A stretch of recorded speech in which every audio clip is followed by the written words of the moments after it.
Hi guys, welcome back to my channel. I have another meal prep video for you. I always try to make my meal preps easy. I try to give tips, try to show that it is not difficult to do meal prepping each week. For me, it's just essential to stay on track and at least know that I'm going to have at least 4 or 5 days out of the week where I am on plan, doing the right things and eating things that I should, and I always have things in my refrigerator for grab and go. So if you want to see how I meal prep, then keep on watching.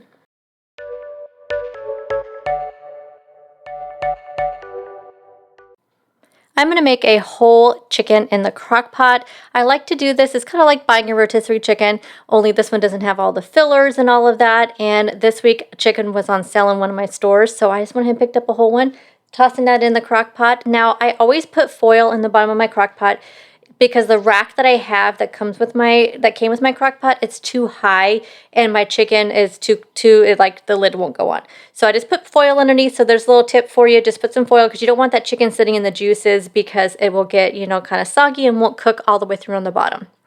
I'm going to stuff the cavity of my chicken with some of these poultry herbs. I also did put some salt in there as well. This just helps flavor the chicken. I do the same thing with turkey when I make turkey. So you just want to kind of shove that in there. If you eat the skin, then you could also put some underneath the skin. But I don't eat the skin, so I don't really worry about flavoring the skin. I have never been a huge fan of turkey or chicken skin. Just never liked it. I've always taken it off. So I just don't worry about flavoring that. But you could definitely stick some herbs and butter or something in between the skin and the chicken meat. I do that with turkey when I cook it for Thanksgiving. So you want to go ahead and put a little bit of oil on there just to kind of help add some moisture to your chicken. And then you're going to put this on high for 4 hours. Oh, I did add some salt and pepper as well. So you want to go ahead and set your crock pot to high, cook it for 4 hours. Now, things that I've read about cooking chicken in the crock pot like this is that you want to make sure it is at a high temperature because it's not safe, of course, for chicken to not come to the right temperature in the right amount of time. So they say if you want to cook it on low, you can, but make sure for the first hour you cook it on high just to bring it to temperature before you turn it down to low. I personally, like I said, I cooked this on high for 4 hours, and we're going to let that go, and then we're going to do the rest of the meal prep. First thing I'm going to do is I'm going to cut up some veggies. One thing that I have really been kind of slacking on is keeping a good variety of vegetables in my refrigerator that I can use for more things than just a dip and hummus. That's always my goal lately. But I used to prep, if you guys remember, if you're OG followers, you know that I used to prep all kinds of veggies, things like cauliflower and broccoli that I can keep in my refrigerator that if I want to throw in a sheet pan or steam it up to have as a side dish, but just something so I always have something on hand to toss in my in my salads or something like that. But this way it's all ready to go. I'm not going to let it go to waste because that's what happens a lot of times. I have every intention on eating these and then they go to waste because I don't feel like cutting them after I get off work. So I have some broccoli, cauliflower, carrots, celery, and some radishes. Also some green onions. So all of this stuff can be used in a ton of different ways. Like I said, I could throw this on a sheet pan and put it in and roast it up for a side dish, throw it in my steamer basket and steam it up, have it with some dips or some hummus. I'm going to make some dip here in a second. You'll see that. Or I could have it with some hummus. The carrots and celery are great. You can just chop those up, put them inside of a chicken salad. Since I am making a rotisserie chicken or a chicken in the crock pot, I can, make a chicken salad. And these are things that I like to put in chicken salads as well. So all kinds of things. So just keep yourself some fresh vegetables in your refrigerator. It really helps make sure you're making those healthy choices throughout the week.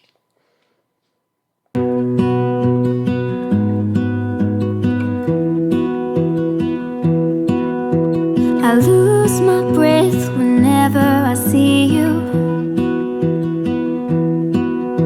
You stole my heart, what is it that you do? My life was great till you added colors. Like the moon needs the sun, we don't care about the others. You set my world on fire. You're my heart's desire.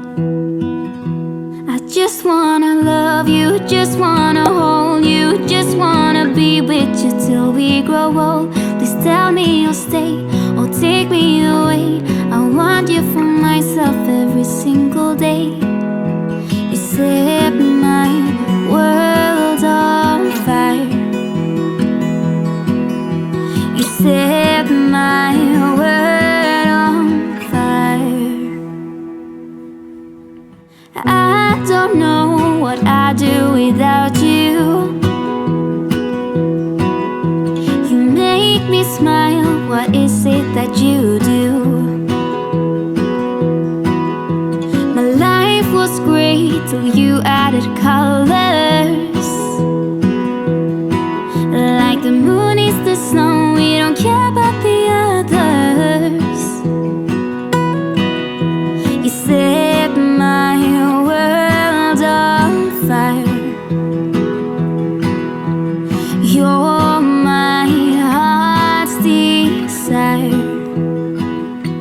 I just wanna love you, just wanna hold you, just wanna be with you till we grow old. Please tell me you'll stay or take me away. I want you for myself every single day.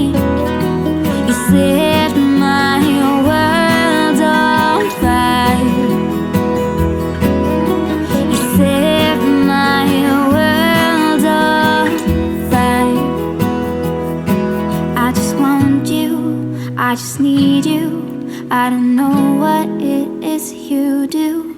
I just want you, I just need you. I don't know what it is you do.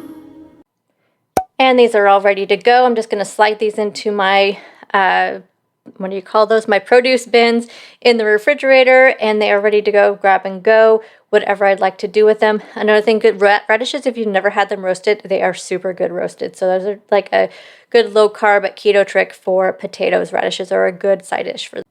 Next up, I'm going to make some chicken meatballs, either Parmesan chicken meatballs that I'm going to have with some penne, the low-calorie penne pasta from Fiber Gourmet. So first up, we need a pound of ground chicken. So I have that here. We're going to be adding in a half of a cup of breadcrumbs. I'm just using plain breadcrumbs. You can also use Italian breadcrumbs for this. We're going to add in a quarter cup of grated Parmesan cheese, 1 egg. We're going to add some minced garlic. And then for spices, I'm going to be using some Italian herbs and some onion salt. So once you have all those in there, you're going to go ahead and just mix it up. For me, I always find it the easiest to mix it up with my hands. So you want to go in with clean hands, mix up your meatball mixture, and then we're going to put it onto a sheet pan. So I'm just using my bigger cookie scoop or ice cream scoop, whatever you want to call it. It broke. So I just have this little one. So I'm just doing like 2 scoops of this into 1 meatball. My plan is to make 12 meatballs because I am going to be making 4 containers of this. So I could have 3 meatballs per container because I'm going to make them a little bit larger meatballs. I'm somewhere in the middle, try to find myself again. But life is one big riddle of the future and what's been. Guess it's the way it goes, and I will never know why you let me go. Look to the left, look to the right, nothing can stop me in the night, like I am leaving all the bad stuff and trying to remain so strong. I know it's good if I'm alone. I got it, I gotta go, go, go, running to better times. Go, go, go, from my emotions I'll go, go, go, running to better times, to better times, to better times, to better times, to better times.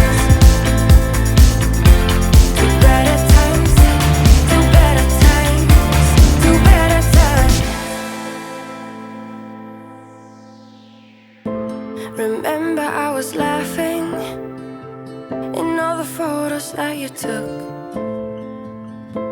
but now it looks like acting, like we were fiction in a book. Guess it's the way it goes, and I will never know why you let me go. Look to the left, look to the right, nothing can stop me in the night, like I am leaving all the bad stuff and trying to remain so strong. I know it's good if I'm alone. I got it, I gotta go, go, go, running to better times. Go, go, go, from my emotions I'll go, go, go, running to better times, to better times, to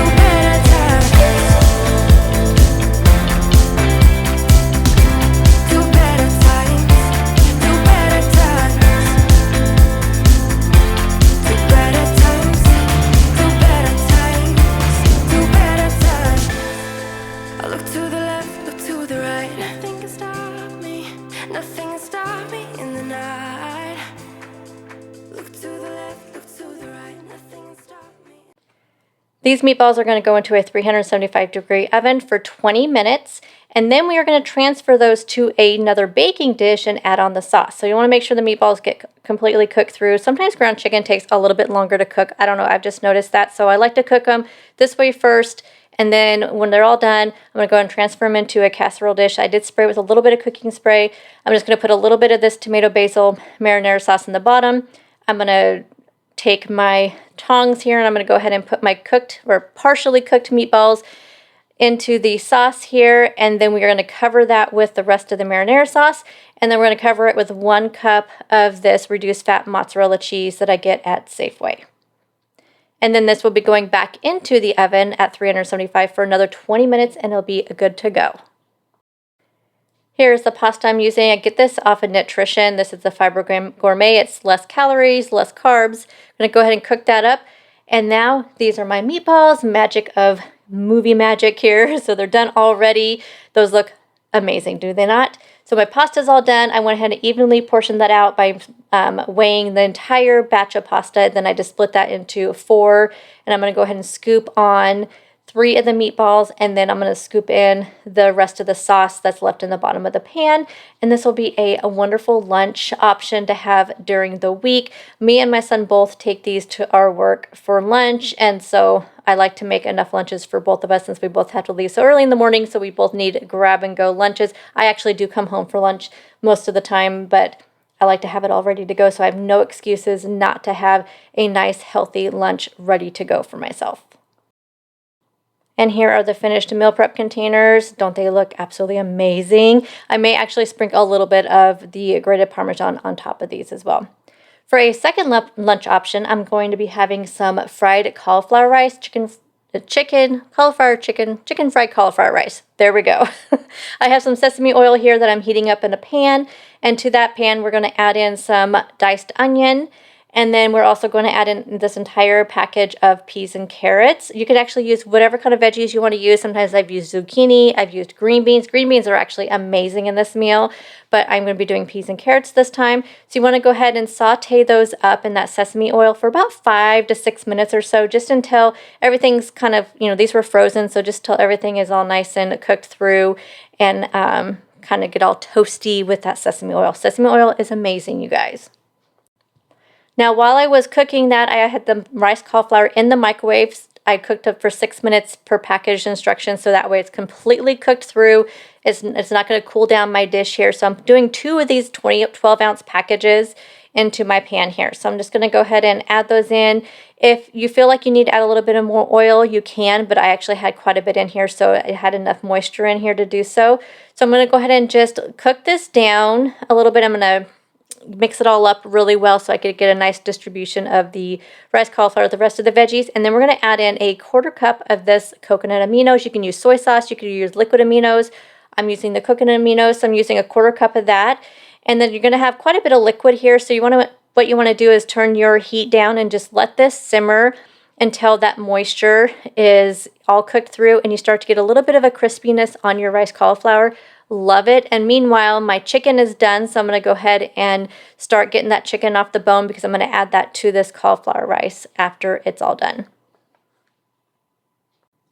So now I'm just adding on that shredded chicken on top of this. And you can add in diced chicken, shredded chicken. Just make sure you put the chicken cooked on here. Another thing that you can do, which a lot of these chicken fried rice recipes call for, is putting an egg in there. I'm just not a huge fan of egg in my chicken fried rice. I don't know, just never really liked it. I think probably because I'm not a huge fan of like heated up like scrambled eggs, and that's really what you would get on this. And so I just put in the chicken. I'm just doing the shredded chicken this time. Also those Tyson rotisserie chicken strips, the frozen ones, those ones are really good in this. And I use those quite often. And yes, I'm making a mess. This is real life, y'all. Yes, I make a huge mess whenever I'm meal prepping because I just want to get it done and I go clean up after I'm done. Here is the finished product. I'm just putting it in this big container because I'm out of the small containers. And I'm going to go ahead and have this for lunch a couple days of the week. And so will my son. I will top this with some sriracha or some sriracha mayo mixture.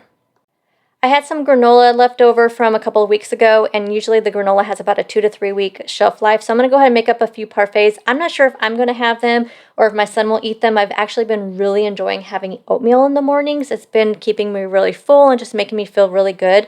but I know he'll eat them if I don't because he loves parfaits. So I'm just adding in some blueberries on the bottom and then measuring out a half of a cup of the yogurt here, and then I'm going to do a 1/4 cup of the granola and some more fruit, and then we'll do another half a cup of yogurt and then another little bit of fruit and then another 1/4 cup of the granola. So I end up using a half a cup of granola and 1 cup of the yogurt. I'm using, you can't really see it, but I'm using the Dan and Light and Fit, I think 70 calorie vanilla yogurt. That's what my son really likes, the regular yogurt versus the Greek yogurt. So that's why I bought that, just in case I'm not going to eat any of these. And then that granola, I made that about 2-3 weeks ago. It's the pumpkin granola. So I will make sure you check out the meal prep playlist and you can see how I make that granola. I also made a peanut butter granola not too long ago, which the peanut butter one is my absolute favorite. And that's what I'll probably definitely be making next time. These containers are actually coffee cups that I get off of Amazon. They're 16 ounce. They have like a flat lid. Perfect. For my veggies, I wanted to use up this Greek yogurt that I had bought. And so I'm going to go ahead and just do it in the container. One of these 32 ounce containers of Greek yogurt to one of these packages, these Knorr vegetable dip packages, it's the perfect ratio. So what I usually do is first I mix it all into a bowl here, get it all mixed up, and then I just put it back into the yogurt container. So then you don't have to, dirty another dish, but it's the great proportion. And this will last up over a week in your refrigerator. As long as the Greek yogurt is good for, that's how long the dip will last for, which is another reason why I like to put it in the container, because then you have that date and you don't forget like when the date was that it was needed to be used by. But this is a really great way to reuse your containers and not dirty up, another food prep container. This is great with, like I said, with veggies. It's really good with, you can put it on wraps. It's really good with wraps. I love this Knorr vegetable dip mix. It is so good. And this is even better in the refrigerator after a couple of days, after all those spices, get nice and mixed up with the yogurt. And my chicken is all done, obviously, since I used it in my chicken fried rice. But here is my chicken. I obviously waited till it cooled down before I broke it down into pieces. So here's my leftovers after using some of that chicken fried rice. This will be great to have for like a snack plate, or if I want to make a chicken salad or chicken sandwiches. Another awesome thing to have in your refrigerator. My plan was to also make some hard-boiled eggs, but I ran out of time. I had some other projects that I was working on this weekend. So thank you guys, as always, for taking time out of your day to watch my video. I know you have lots of choices out there, so I'm always so thankful that you guys pick mine. And I'll see you guys in the next one. Bye, guys.